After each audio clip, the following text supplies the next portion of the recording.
Hello नमस्कार दोस्तों। आज हम देखते हैं घातांक एवं कर्मी का क्वेश्चन।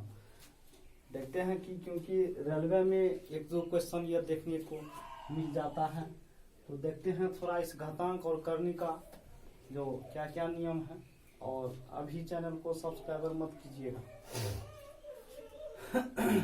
ए पर पावर एम और ए पर पावर एन है, तो इसका मतलब है ए पर पावर एन और ए पर पावर एन गुना ए पर पावर एन।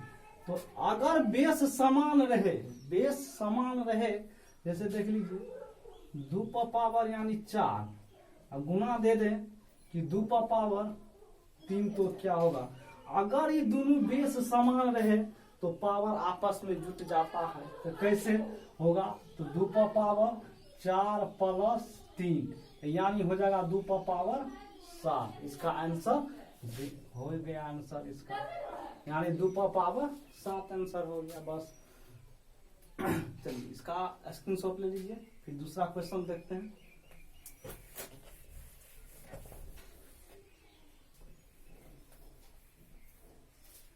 दूसरा क्वेश्चन में है ए पर पावर एम भागा ए पर पावर एन।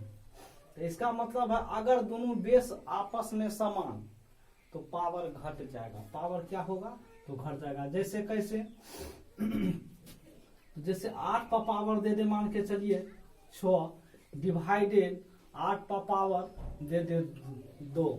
तो अगर ये बेस समान रहे तो पावर क्या होता है? भाग में घट जाता है। तो इसका होगा कैसे?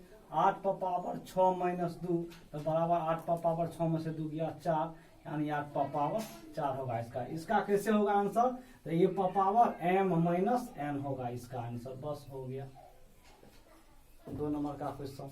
अब देखते हैं थोड़ा तीसरा क्वेश्चन।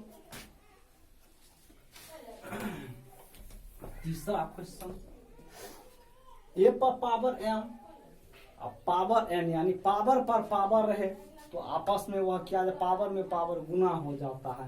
जैसे कैसे दे दिया है? ए पर पावर m, इस पे पावर दे दिया है n, इस पे पावर दे दिया है क्या? n। तो इसका मतलब होगा कि ए पर पावर m गुना n, यानी क्या होता है? पावर पे पावर गुना हो जाता है। इसका होगा कितना? तो जैसे 2 पर पावर दे दे 2, इस पे पावर दे दे मान के चलिए 5, इसका होगा 2 पर पावर 2 गुना 5 इक्वल टू 5 दूनी 10, यानी 2 पर पावर 10 होगा इन सब ये। इसके बाद तीसरा क्वेश्चन देखते हैं हम।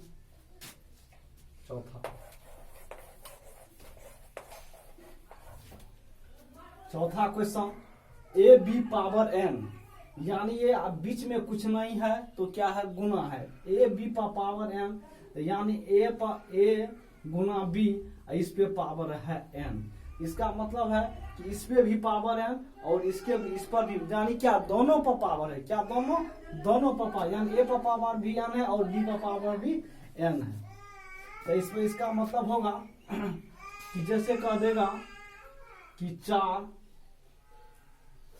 गुना 8 पर पावर मान के चलिए दे देगा 4, तो 4 पर बी पावर 4 और 8 पर भी पावर 4, इसका वैल्यू आंसर होगा। इसके बाद दूसरा देखते हैं, यानी ए बी पर पावर एन, तो ए गुना बी पर पावर यानी ए पर भी पावर है और बी पर भी पावर, यानी 4 को दे दे और 8 कोई संख्या ले ले और उस पर पावर एन दे दे, इस पे भी पावर और इस पर भी पावर, दोनों पे पावर सेम। इसका मतलब 100 हो गया। चलिए अब देखते हैं अगला क्वेश्चन।